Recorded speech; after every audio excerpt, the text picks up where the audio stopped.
pardon, nous nous retrouvons pour une nouvelle vidéo de Il était une fois mon prince charmant. Donc nous allons continuer.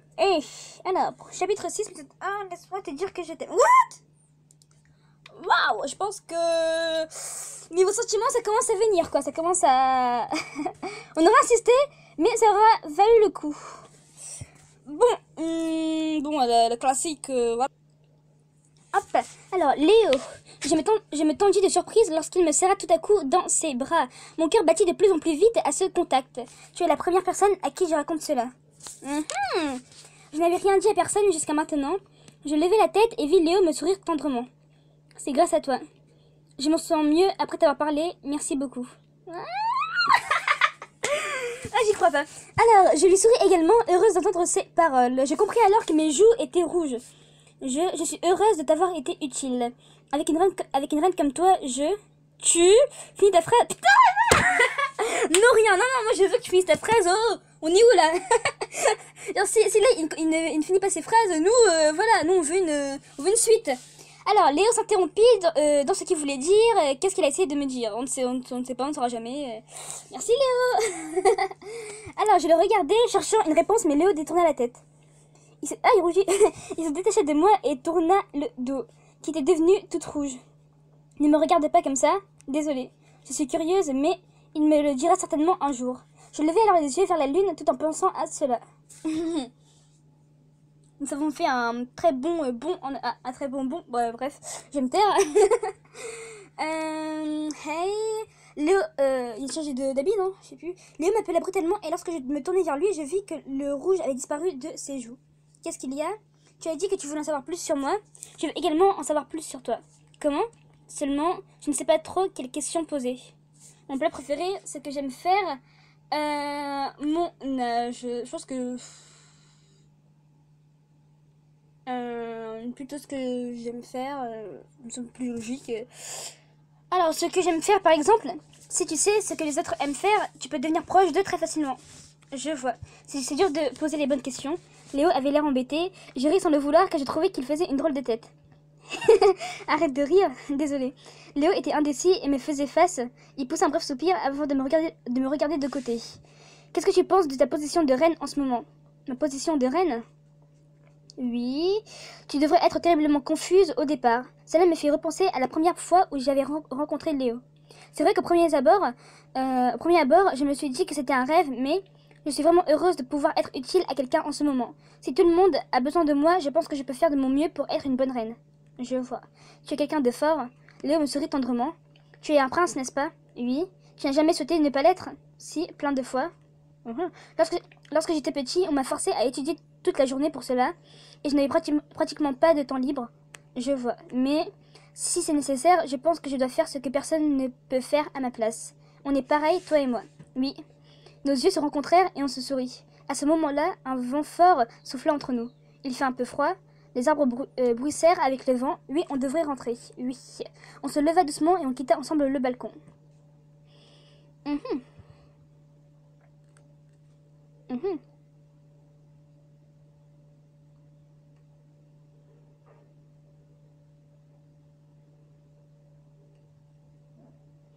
Il me raccompagna jusqu'à ma chambre, et après cela, je m'allongeai sur mon lit et pensais à ce qui s'était passé pendant cette journée. Il s'est passé tellement de choses aujourd'hui, le rituel a été un succès et j'en sais plus sur Léo. C'était vraiment une bonne journée, mais j'espère vraiment qu'on s'entendra bien. Cette nuit, alors que j'étais en train de penser à Léo, je m'endormis sans m'en apercevoir dans un profond sommeil. Le lendemain matin, Albert nous raccompagna jusqu'au royaume des contes de fées. Si seulement je pouvais vous en montrer plus sur le royaume des vers, nous ne pouvons nous absenter plus longtemps du château. Je suis désolée. Je comprends. S'il se passe quelque chose, n'hésitez pas à nous contacter. Je vais retourner à mon royaume. Tu nous quittes aussi? Ne fais pas cette tête. J'ai des choses à faire aussi. Léo se gratta la tête en disant cela.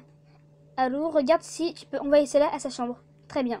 Léo enleva sa main chaude et je le regardais s'éloigner. Je sentis la solitude envahir mon cœur. Pourtant, Albert et Harold sont à mes côtés. Je dois me concentrer sur mes études maintenant. Après avoir terminé les divers préparatifs avec Harold dans ma chambre, je me dirigeai vers la chambre de Ferris, mon professeur, pour cette session d'études.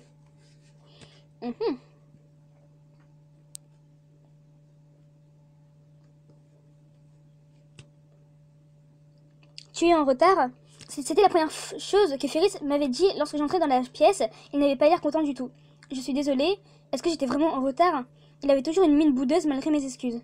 Si tu es encore en retard, je vais te punir. Hein? Contrairement à ces mots, Ferris n'avait pas l'air de s'en faire vraiment pour cela. Je m'assis sur une chaise au centre de la pièce. Bien, commençons l'étude. Oui, j'étais assise en face de Ferris. Je t'ai dit qu'on allait commencer. Vu que c'est moi qui vais t'instruire, c'est ton devoir de te souvenir de tout.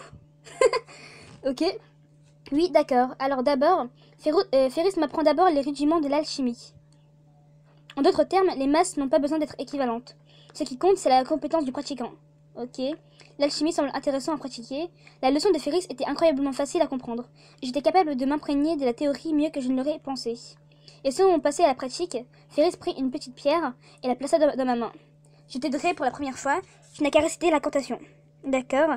Je me concentrai sur la petite pierre et récitai l'incantation qu'il m'avait apprise. Ferris enveloppa mes mains dans les siennes. Tout va bien. J'étais surprise par la soudaine caresse de Ferris sur mes mains. Et il commença à réciter doucement l'incantation. Bien, ça devrait le faire. Une fois l'incantation terminée, lorsque je remarquai la lumière dans mes mains, le poids s'était amplifié. J'ouvris lentement mes mains et la petite pierre s'était transformée en joyau transparent. Ferris hocha la tête, heureux en voyant cela. Tu as du talent. Une simple pierre peut devenir quelque chose d'aussi beau. C'est le pouvoir de l'alchimie.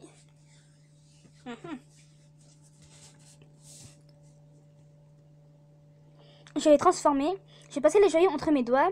Lorsque je remarquai Ferris en train de me regarder du coin de l'œil, ton visage est encore plus illuminé que d'habitude. Est-ce que tes soucis se sont envolés? Ferris prit le joyau tout en disant cela. Il le prit entre ses mains et récita l'incantation. J'ai entendu dire que ton partenaire pour le dernier rituel était Léo. Ferris transforma en un clin d'œil le joyau que j'avais transmuté en un ornement transparent. En y regardant de près, je vis que cela avait la forme d'un lion. C'est sans doute grâce à cela que le rituel a été un succès. Peut-être. Et plissa les yeux et posa l'objet sur la table. Est-ce que tu l'as choisi en tant que partenaire? Pas encore. Mais il t'intéresse, n'est-ce pas? Ferris, me voyant silencieuse, ne semblait pas satisfait. Ce n'est pas pourquoi. Je me levai tentant d'échapper à cette conversation. Cependant, Ferris m'attrapa le poignet, me signifiant que je ne pouvais pas lui échapper. Léo m'a appris quelque chose d'important à propos de lui, du coup je m'intéresse d'autant plus à lui. Tu es amoureuse de lui, n'est-ce pas? J'élevai la voix surprise, et Ferris apparut encore plus surpris que moi. Tu n'en as même pas conscience? Je suis amoureuse de Léo. Est-ce que je pense vraiment à lui de cette façon? Je perdis mes mots, hésitante. Dans ce cas, si tu tombes amoureuse de moi à partir de maintenant, tu voudrais bien me choisir comme partenaire? Ferris passa un bras sur mes hanches, et de sa main libre prit mon menton et caressa mes lèvres. Léo, au secours. Très bien. Donc, on a fini truc. Bon, on a appris des choses sur Léo, même si je me souviens plus trop de ce qu'il nous avait raconté. Si je me souviens bien, il nous avait. Ah oui, c'était à propos de la pleine lune et qui pouvait se transformer en bête et ça le dérangeait. Ok, d'accord. Et qui faisait souffrir les gens autour de lui. D'accord. Bon, je pense qu'un jour ou un autre, la pleine lune reviendra, évidemment.